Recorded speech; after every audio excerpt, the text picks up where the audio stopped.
चलिए बच्चों, आज हम सीखते हैं आवेश का क्वांटीकरण। तो आवेश का क्वांटीकरण क्या कहता है हमसे? ये कहता है कि किसी भी आवेशित वस्तु पर उपस्थित आवेश की मात्रा इलेक्ट्रॉन के आवेश का पूर्ण गुणज होती है। अर्थात किसी आवेशित वस्तु पर आवेश की मात्रा Q क्या होती है? Ne, जहाँ पर n की वैल्यू क्या हो सकती है?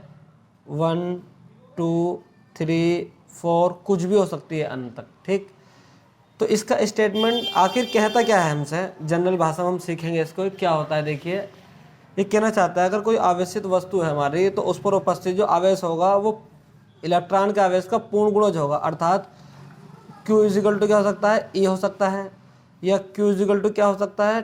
2E हो सकता है, या 3E हो सकता है, या 5E हो सकता है, या 8E हो सकता है।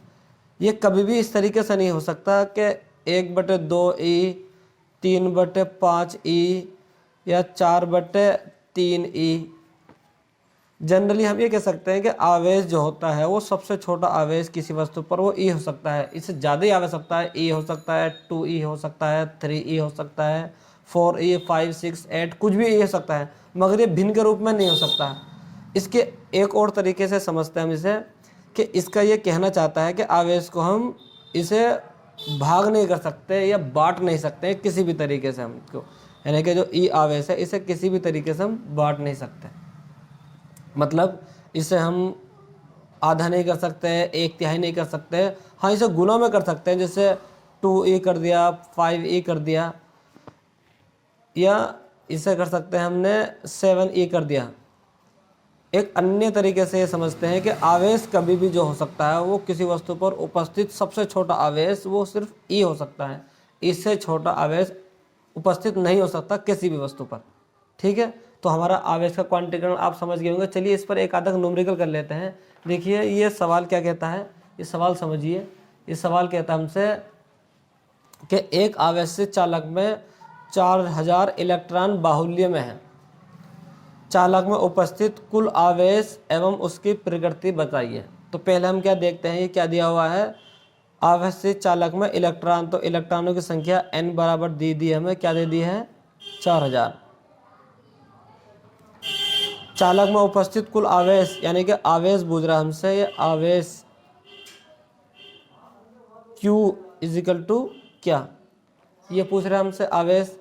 और उसकी प्रकृति पूछ रहा है कि प्रकृति क्या है, नेचर क्या है। देखिए एक बात समझिए आप, पहले प्रकृति हम कैसे निकालते हैं। हम प्रकृति निकालने का सबसे अच्छा आसान तरीका ये होता है कि पहले देख लिए कि इलेक्ट्रॉन आ रहे हैं या जा रहे हैं। अगर किसी में इलेक्ट्रॉन आते हैं तो वो क्या हो जाएगा? माइनस प्रकृति होगी उसकी।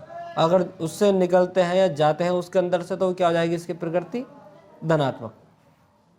कि जब भी किसी वस्तु में इलेक्ट्रॉन आते हैं, क्या है, 1 आए, 2 आए, 10 आए, 50 आए, तो वो उसमें क्या होता है? ऋणावेश अधिक हो जाता है, यानी कि वस्तु ऋणावेशित हो जाती है।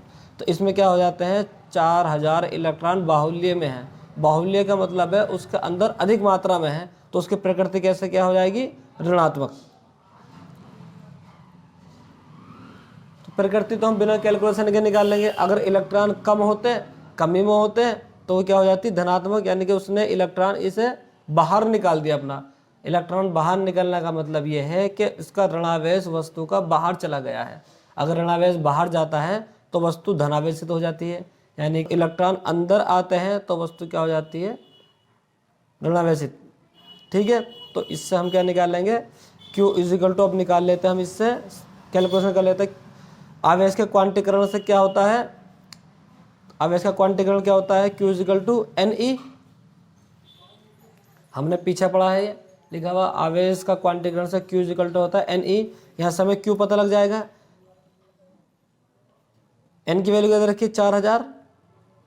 और आपको पता होगा जो छोटा आवेश इलेक्ट्रॉन पर जो आवेश होता है छोटा से छोटा, E बराबर की क्या वैल्यू होती है?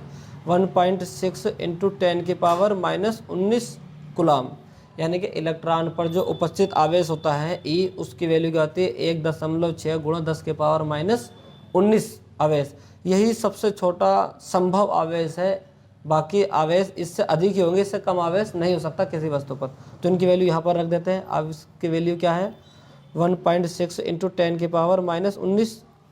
देखिए इसे क्या करते हैं हम, इसे इस तरीके से रखते हैं 4 गुणा 1.6 और ये 3 पावर क्या हो जाएगी 10 की पावर 3 लिख सकते हैं इसे, और गुणा 10 की पावर -19। 16 तिया क्या हो जाएगा 48, 16 चौका 64।